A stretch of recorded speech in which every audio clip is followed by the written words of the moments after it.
please subscribe and don't forget to press the bell icon to get notified whenever we upload a new video. Odisha के रायगढ़ में 2016 में एक परिवार के 3 सदस्यों की हत्या के मामले में कोर्ट ने 9 लोगों को फांसी की सजा सुनाई है।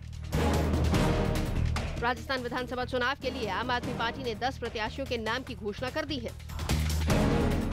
छत्तीसगढ़ में संसदीय सचिवों की नियुक्ति मामले में बिलासपुर हाईकोर्ट ने रिट पिटीशन खारिज करते हुए संसदीय सचिवों का पद बरकरार रखा है। मुंबई में सब्जी बेचने के लिए मंडी में जगह नहीं मिलने से नाराज महाराष्ट्र के उस्मानाबाद के किसानों ने प्रदर्शन किया और सब्जियां फेंककर अपना विरोध जताया। राजस्थान के जयपुर में चोरों ने मंदिर से अष्ट धातु की मूर्ति, चांदी का छत्र, चांदी का मुकुट और नगद रुपए चुरा लिए। उड़ीसा के संबलपुर में 8 लाख के इनामी नक्सली कुन्नू देहुरी ने पुलिस के सामने सरेंडर कर दिया। मध्य प्रदेश के आगर मालवा में छात्रावास में रह रहे एक दिव्यांग बच्चे से मारपीट से नाराज परिवार वालों ने थाने में शिकायत दर्ज करवाई। बिहार के सुपौल में चेकिंग के दौरान पुलिस ने एक गाड़ी से 50 किलो गांजा बरामद कर लिया। मध्य प्रदेश के बालाघाट में एक बस अनियंत्रित होकर पलट गई, जिससे बस के क्लीनर की मौत हो गई, जबकि 10 से ज्यादा यात्री घायल हो गए। मध्य प्रदेश के सागर में एक सरकारी गर्ल्स कॉलेज की कुछ छात्राएं प्रिंसिपल को घेरे खड़ी नजर आईं। ये छात्राएं कॉलेज के कैंटीन के खाने में कीलें मिलने की शिकायत लेकर प्रिंसिपल के पास पहुंची थी, लेकिन छात्राओं की शिकायत सुनने के बजाय प्रिंसिपल ने खाने में कील वाली खबर के अखबार में छपने का ताना देते हुए उनका मजाक उड़ाया। देखो ये लिखा, देखो आलू बड़े में कील, यहाँ क्या लिखा, समोसे में कील, तो इसने खाया भाजी बड़ा। कैंटीन के खाने की शिकायत करने पहुंची लड़कियों ने कैंटीन संचालक को हटाने की मांग की, जिसे मानने से प्रिंसिपल ने इनकार कर दिया। इतना ही नहीं, प्रिंसिपल ने खाने में कील निकलने के आरोप को भी सिरे से खारिज कर दिया।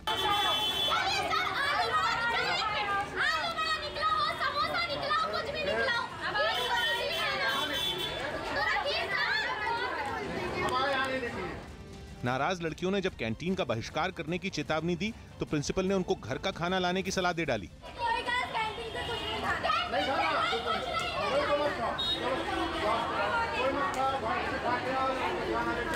इसके बाद प्रिंसिपल शिकायत करने पहुंची छात्राओं के नाम नोट करने लगे और उनकी शिकायत वाला ज्ञापन भी फाड़ दिया। यही नहीं, प्रिंसिपल ने छात्राओं को धमकाते हुए गार्ड से उनको कॉलेज से बाहर निकालने को कहा।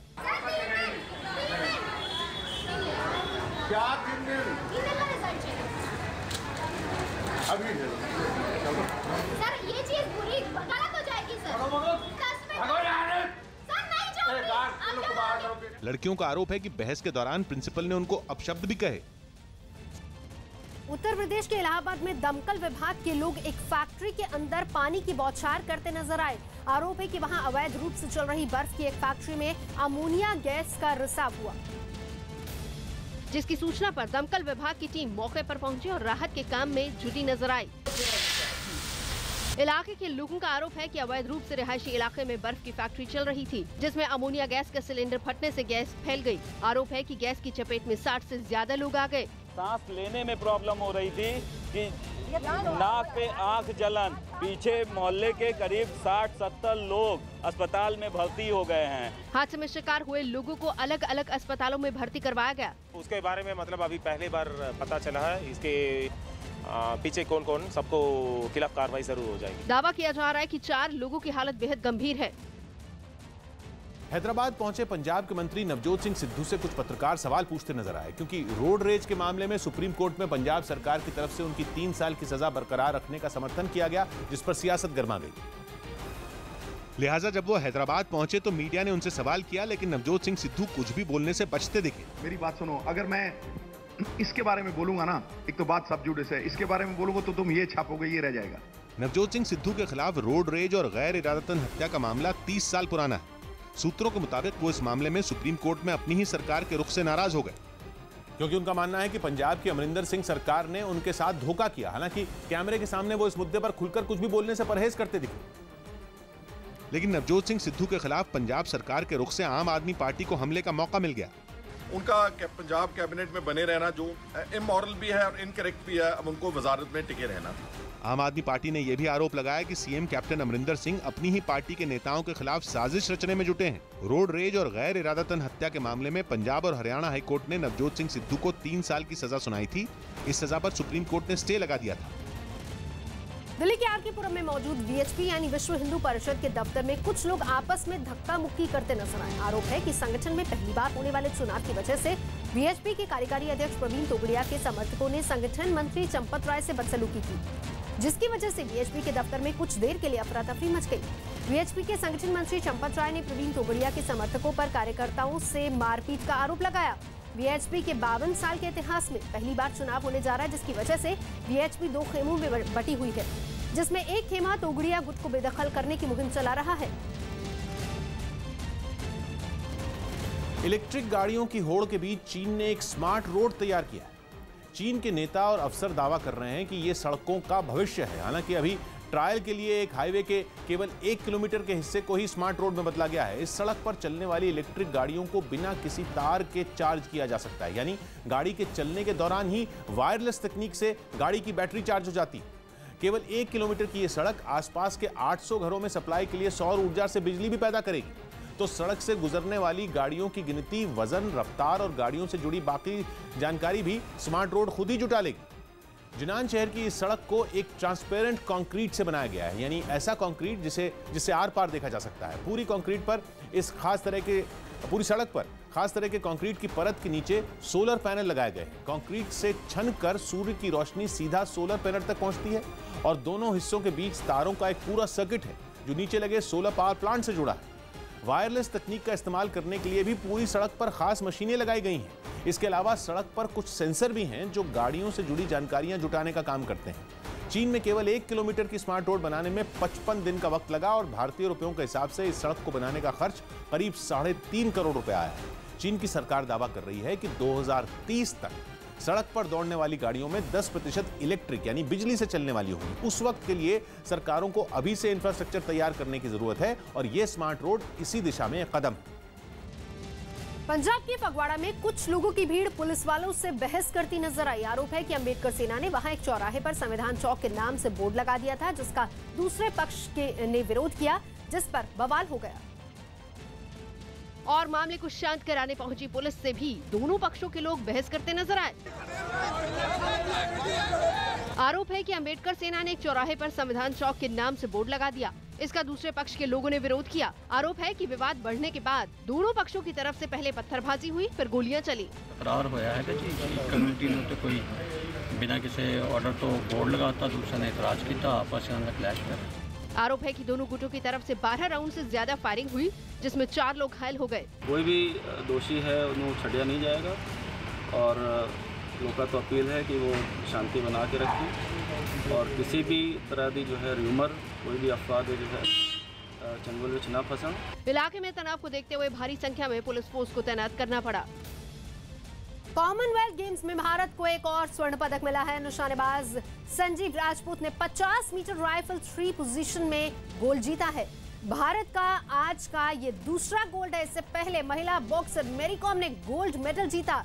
मैरी कॉम ने 45 से 48 किलोग्राम की स्पर्धा में देश को गोल्ड दिलाया।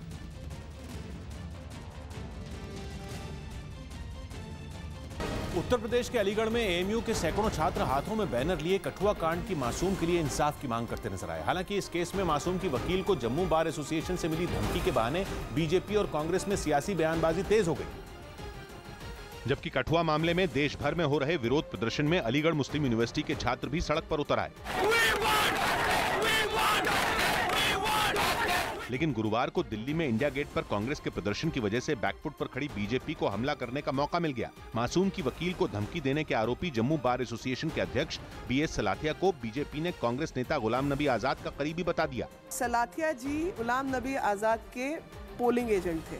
बीजेपी के आरोपों के बाद कांग्रेस की तरफ से गुलाम नबी आजाद ने ही मोर्चा संभाला। लाल सिंह जब कांग्रेस में था या प्रेसिडेंट बार काउंसिल का था, ये सब सेकुलर थे, लेकिन मोदी ने जो देश में हालात पैदा कर दिए, देश को धर्म के नाम पर बांटा। कांग्रेस नेता ने बीजेपी पर जम्मू कश्मीर का माहौल बिगाड़ने का भी आरोप लगाया। इस बीच मासूम की वकील दीपिका सिंह राजावत को धमकी देने के आरोपी और वकील बीएस सलाथिया भी मीडिया के सामने आए। उन्होंने बीजेपी के आरोपों पर खुद सफाई दी और गुलाम नबी आजाद से अपने संबंधों को व्यक्तिगत बताया। हमारी एसोसिएशन गुलाम नबी आजाद जी से है, उनको बड़ा भाई माना है। नॉट कांग्रेस में मैंने कोई बेनिफिट लिया है उनसे।